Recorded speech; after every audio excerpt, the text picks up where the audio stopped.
guys, welcome back to my channel if you've been here already. Welcome if you're new here. I am Keitha. I am a vet assistant in Ontario. And today's video, as you can see by the title, is about disease and vaccinations for canines, meaning dogs. So I'm just going to get into it. There are a few different types of diseases that we give, that dogs can get, and some of them can be zoonotic, meaning that they can be transmitted from us to them, from them to us, or from another species of animal to them, or even sometimes us to them. Okay, so the most important thing you can do is to give your dog a long and healthy life, is to ensure that that they are vaccinated. The dog does get some immunity for the first few months of life from the mother's breast milk for the first couple weeks of life, and it goes into a little bit longer. It's about 8 weeks is usually when the immunity starts to decline, which is when we start the vaccine. When they first get it, there's 8, 12, and 16-week doses, and then after that, it's a year or every 3 years, depending on the vaccine. Rabies can be done 1 year or 3 year, but it depends on your location. Some of the other ones might be able to as well.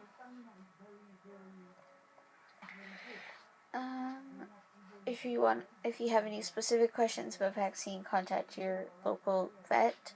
But this is the information that I have from our vet. So how do the vaccines work? The vaccines contain small quantities of altered or killed virus. They are not a true virus. Bacteria or other disease-causing organism. When administered, they stimulate your dog's immune system to produce disease-fighting cells and proteins or antibodies to protect against diseases. As I said, between 3 or 4 months is when they should get their first dose of the vaccine, and they should finish. Between 2 and 4 months is when they get the first 3 doses, and then after that, it depends on the vaccine. There's a couple of diseases that are more optional, but the 2 core I'll get to a little bit. The core are actually, I'll get into it now because it's the next. Okay, so the diseases is rabies, which we can get to. Lyme, which we can get to. Leptospirosis, parvovirus, and distemper, canine hepatitis, and canine tracheobronchitis.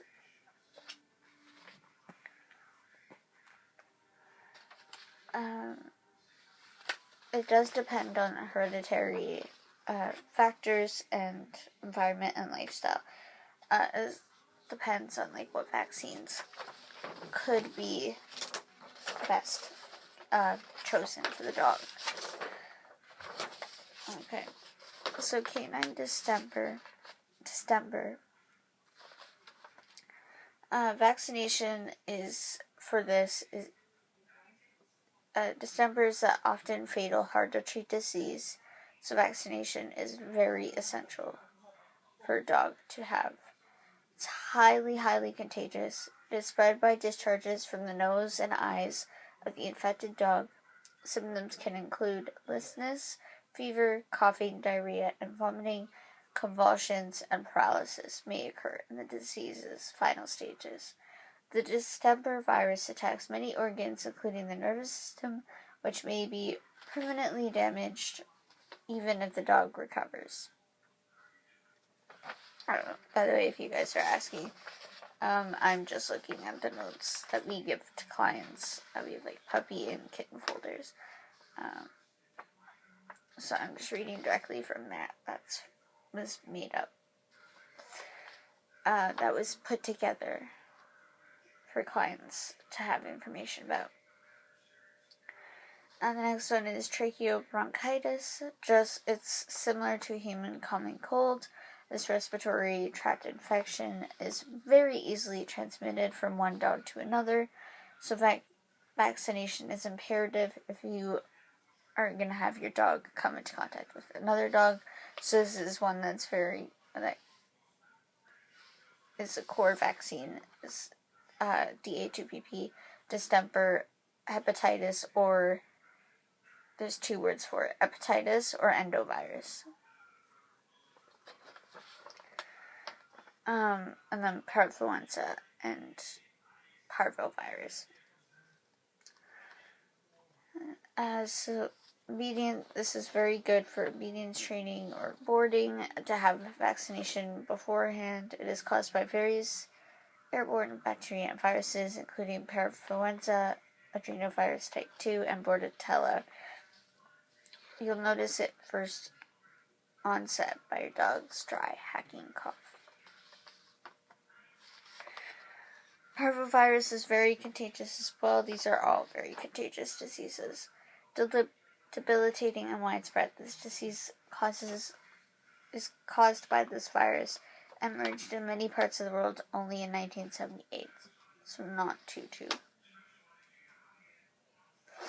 not that far long ago. Spread through infected feces, this highly resistant virus can remain in the environment for many, many months. Symptoms include high fever, listlessness, vomiting, and diarrhea. Vaccination is the only certain method of preventing this potential fatal disease, which is most severe in young pups and elderly dogs. Rabies is incurable viral disease, and as I said, humans can get it too. It's usually spread by certain animals like bats, foxes, raccoons that might be affected, and them spreading it to pets. They are called vector species. Species like that that spread diseases are called vector species for certain diseases.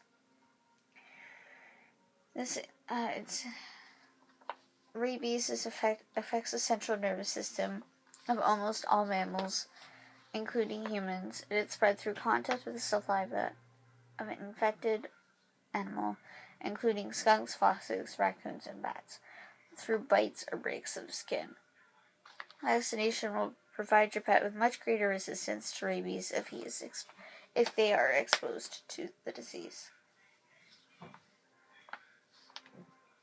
Vaccination will, but you must be aware that there is no cure once it starts. For this reason, many municipalities absolutely require that your dogs receive rabies vaccinations on a regular basis. Plus, you will definitely have to prove that your dog is vaccinated if you travel with them, whether across the province to the United States or around the world. Rabies is legally required of veterinarians to give.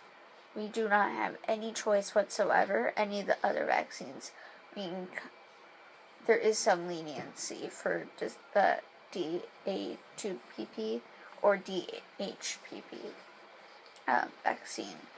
The others are just extra vaccines that depends on if boarding or if you travel in the woods, things like that. But rabies we have to give to every dog. We are legally not allowed to not give it. Plus, you will hepatitis caused by canine endovirus type 1. This disease is transmitted among dogs by contact with secretions such as saliva, infected urine, or feces.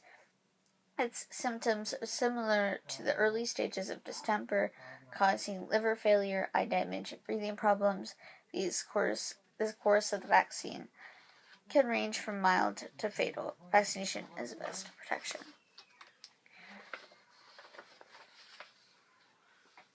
There's a couple other leptospirosis, a bacterial disease which causes the kidneys and liver that is spread by, most commonly, by dogs drinking water that's on the ground, like lake water, like river or stream water, that have been peed in by affected animals.